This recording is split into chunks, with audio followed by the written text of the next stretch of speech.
نحمده ونصلي على رسوله الكريم أما بعد فأعوذ بالله من الشيطان الرجيم بسم الله الرحمن الرحيم وَإِذْ أَخَذَ اللَّهُ مِيثَاقَ الَّذِينَ أُوتُوا الْكِتَابَ لَتُبَيِّنُنَّهُ لِلنَّاسِ وَلَا تَكْتُمُونَهُ فَنَبَذُوهُ وَرَاءَ ظُهُورِهِمْ وَاشْتَرَوْا بِهِ ثَمَنًا قَلِيلًا فَبِئْسَ مَا يَشْتَرُونَ لا تحسبن الذين يفرحون بما أتوا ويحبون أن يحمدوا بما لم يفعلوا فلا تحسبنهم بمفازة من العذاب وَلَهُمْ عَذَابٌ أَلِيمٌ وَلِلَّهِ مُلْكُ السَّمَاوَاتِ وَالْأَرْضِ وَاللَّهُ عَلَى كُلِّ شَيْءٍ قَدِيرٌ صدق اللہ العظیم۔ اللہ رب العزت نے اہل کتاب کی ایک بری عادت، ان کی خیانت اور ان کا ایک برا فعل اللہ رب العزت نے اس کا یہاں ذکر کیا ہے۔ یہی برائیاں، یہی ان کی بدیاں اور یہی ان کے برے فعل ان کو برائی میں بڑھاتے رہے، برائی کے اندر آگے ان کو لے گئے، یہاں تک کہ انہوں نے انبیاء کی نہ صرف یہ کہ تکذیب کی بلکہ انبیاء جیسی پاکیزہ جماعت کو قتل کے یہ لوگ مرتکب ہوئے۔ یہ وہ گناہ تھے جن کی وجہ سے یہ اتنے جری ہوئے کہ بڑے بڑے ایسے کام جو انتہائی ناپسندیدہ، ایسے جرائم جو قابل معافی نہیں ہیں، ان سے وہ سرزد ہوئے۔ چنانچہ اللہ رب العزت فرماتے ہیں، اللہ رب العزت نے ان کے علماء سے عہد لیا تھا کہ میں تمہیں جو علم کی امانت دوں، تورات کی شکل میں ہو یا انجیل کی شکل میں ہو، تمہیں جب میں اپنا علم دوں، تمہیں جب میں اپنی امانت دوں، تم نے اسے چھپانا نہیں ہے، ضرور بھی ضرور جن کو اس کا علم نہیں ہے ان کے سامنے اس کو بیان کرنا ہے۔ ان لوگوں نے رشوتیں لے کر، دنیاوی معاوضے لے کر، کھانے پینے کے سامان لے کر اس امانت کو چھپا لیا، اس کو لوگوں کے سامنے صحیح طریقے پر بیان نہیں کیا۔ یہ بہت بڑا جرم ہے۔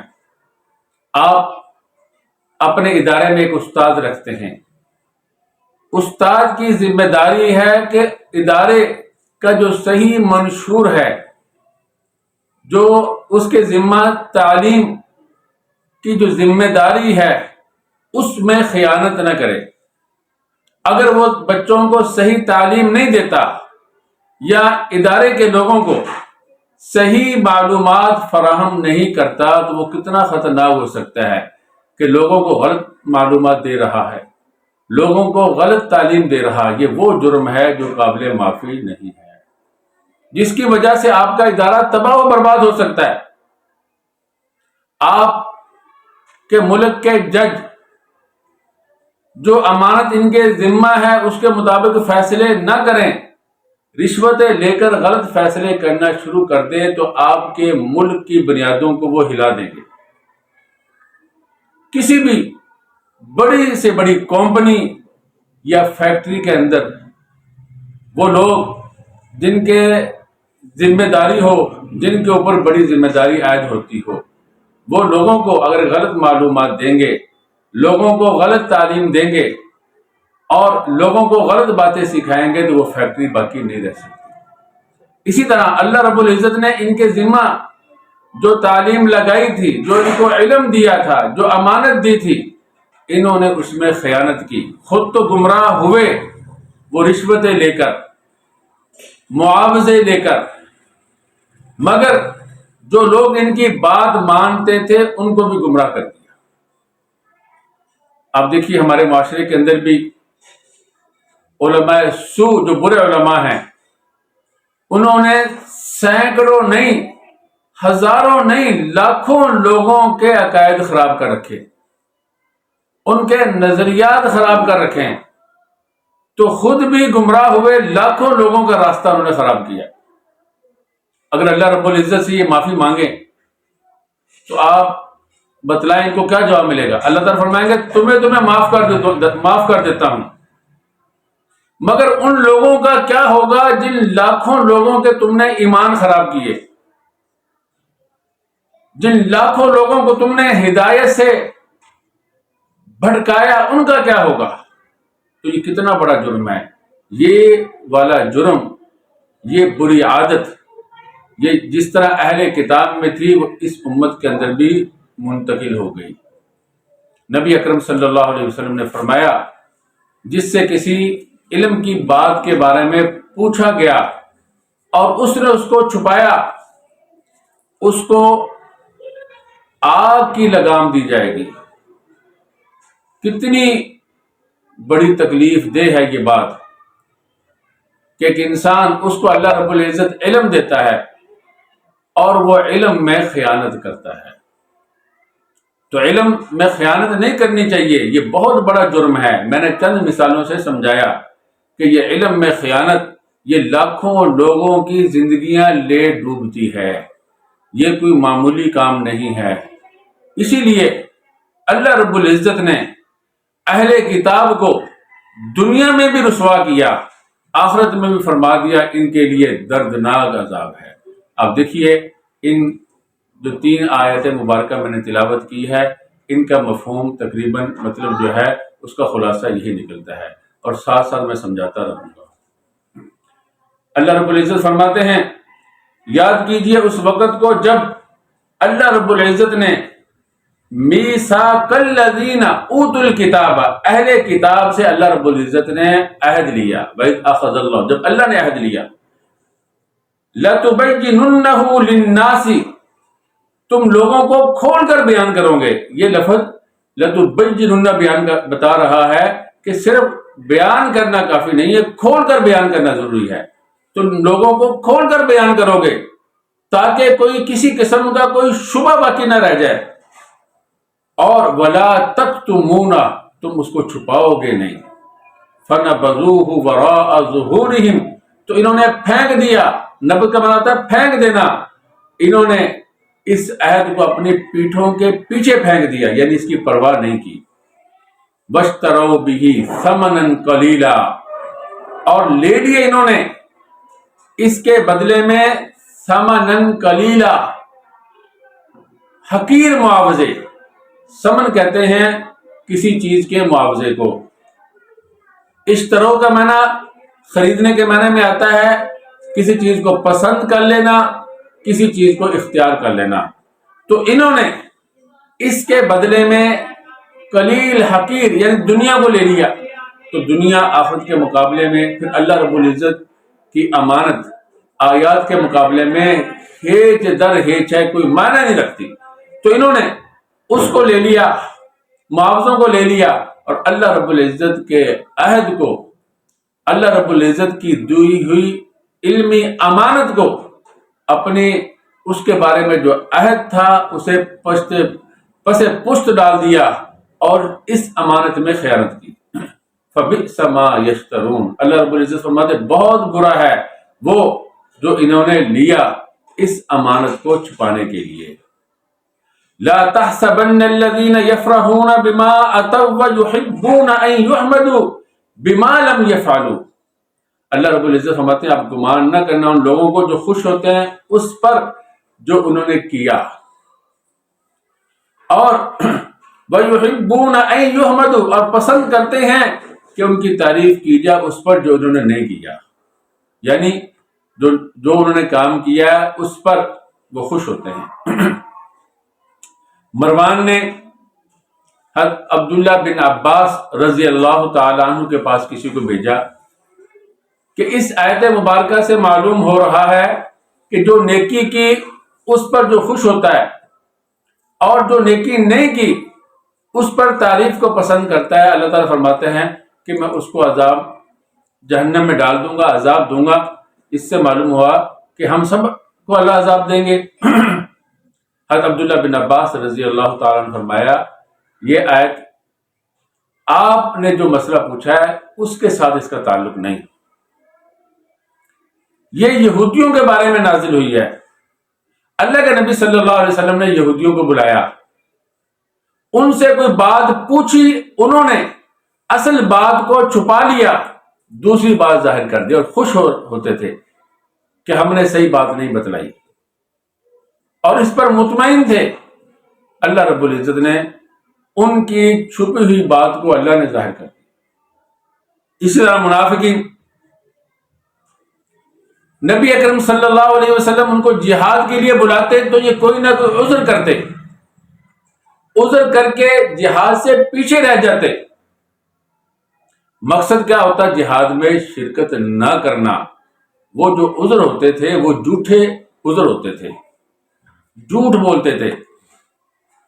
اللہ تعالیٰ فرماتے ہیں یہ خوش نہ ہوں کہ انہوں نے جو باتیں چھپا لی ہیں ان کے اوپر ان کی تعریف کی جائے گی اور اللہ رب العزت کے عذاب سے یہ بچ جائیں گے. ایسا نہیں ہوگا. منافقین کی یہی حالت تھی. وہ کہتے تھے کہ رسول اللہ صلی اللہ علیہ وسلم کو ہمارا پتہ نہیں چلتا، مسلمانوں کو ہمارا پتہ نہیں چلتا، ہم جھوٹ بول کر، ہم جھوٹی باتیں کر کے، جھوٹ ظاہر کر کے ہم مسلمانوں سے بچ جاتے ہیں، اور وہ اس پر خوش ہوتے تھے. اللہ تعالیٰ فرماتے ہیں کہ یہ گمان نہ کرے کہ یہ اللہ کے عذاب سے بچ جائیں گے. اللہ ان کو دنیا میں بھی رسوا کرے گا، آخرت میں بھی سخت عذاب دے گا.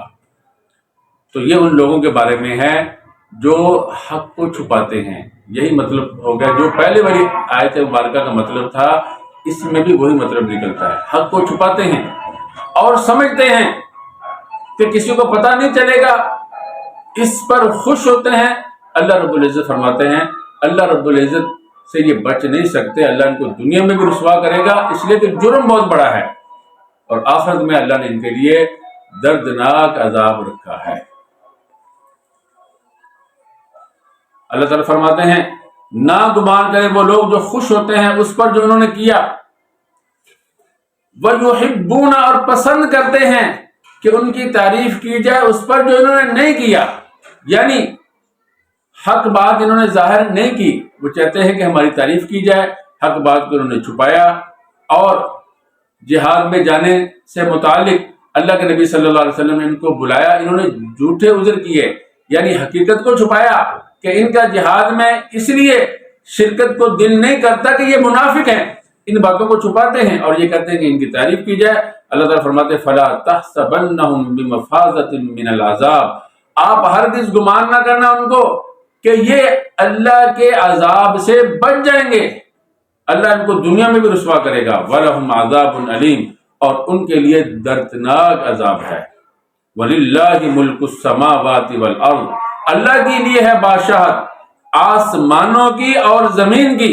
وَاللَّهُ عَلَى كُلِّ شَيْءٍ قَدِيرٌ، اللہ رب العزت ہر چیز پر قادر ہے.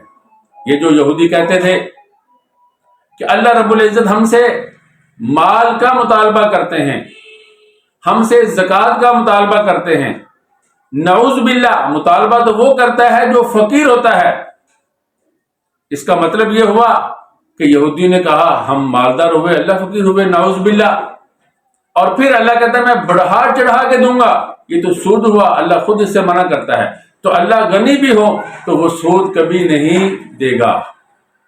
یہودی اس قسم کی بیہودہ باتیں کرتے تھے۔ اللہ نے فرمایا سن لو، وَلِلَّهِ مُلْكُ السَّمَاوَاتِ وَالْأَرْضِ، زمین و آسمان میں جو کچھ بھی ہے وہ اللہ کی بادشاہت ہے، اللہ رب العزت کا ملک ہے، ہر چیز اللہ رب العزت کی ملکیت میں ہے۔ اللہ رب العزت نے اگر تم سے زکوٰۃ کا مطالبہ کیا، ایمان کے بعد نماز کا مطالبہ کیا، یہ اللہ رب العزت تمہیں ہی پاک کرتے ہیں۔ اللہ رب العزت کو کسی چیز کی بھی ضرورت نہیں ہے۔ اللہ رب العزت نے یہ جو دین بھیجا ہے یہ تمہارے ہی فائدے کے لیے بھیجا ہے، تمہارے ہی باطن کو پاک کرتے ہیں۔ اب اللہ نے یہ حکم دیا تو تمہاری گندگی باہر نکلے، تم اللہ پہ الزام لگانے لگے، اللہ رب العزت کی توہین کرنے لگے، یہی تمہاری گندگیاں اللہ نکالنا چاہتا ہے، تمہارے نفسوں کے بخل نکالنا چاہتا ہے۔ وگرنہ اللہ کی شان تو یہ ہے وَلِلَّهِ مُلْكُ السَّمَاوَاتِ وَالْأَرْضِ، اللہ رب العزت کے لیے زمین و آسمان کی بادشاہت ہے۔ وَاللَّهُ عَلَى كُلِّ شَيْءٍ قَدِيرٌ، اللہ رب العزت تو ہر چیز پر قادر ہے، جو چاہے جیسے چاہے جس وقت چاہے۔ اللہ رب العزت کے اوپر کوئی پابندی نہیں ہے، کوئی روک نہیں ہے، اللہ رب العزت کو ہر چیز کا اختیار ہے، وہ مختار کل ہے، جو چاہے جس وقت چاہے وہ کر سکتا ہے۔ اس لیے یہ جو شریعت کے احکام ہیں، مسلمانوں کو اللہ رب العزت نے حکم دیا جہاد کرے، اگر مسلمان وہاں جہاد میں شہید ہوتے ہیں تو اس میں اللہ کا فائدہ نہیں ہے، مسلمانوں ہی کو اللہ تعالیٰ نوازنا چاہتے ہیں اور کافروں کے ہاتھوں کو اللہ رب العزت بند کرنا چاہتے ہیں تاکہ مسلمانوں کے لیے دین میں چلنا آسان ہو جائے۔ اگر اللہ رب العزت نے نماز کا حکم دیا اس میں بھی تمہارے فائدہ، زکوٰۃ کا حکم دیا اس میں بھی تمہارا فائدہ، حج کا حکم دیا اس میں بھی تمہارے فائدے ہیں۔ اللہ تو ہر چیز پہ قادر ہے اور اللہ غنی ہے، اللہ تعالیٰ کو کسی چیز کی ضرورت نہیں ہے۔ تو یہ والی وہ باتیں، دین کو چھپانا، اصل بات ظاہر نہ کرنا، امانت میں خیانت کرنا، یہ یہودیوں کی اور عیسائیوں کی بری باتیں تھی جو ان کو انبیاء کے قتل تک اور نبیوں کی تکذیب تک، اللہ رب العزت کی توہین تک لے گئی۔ دعا کیجیے اللہ رب العزت ہمیں ہر قسم کی برائیوں سے محفوظ فرمائے، دین اسلام پر صحیح معنی میں چلنے والا پکا اور سچا مسلمان بنا دے۔ وآخر دعوانا الحمدللہ رب العالمین۔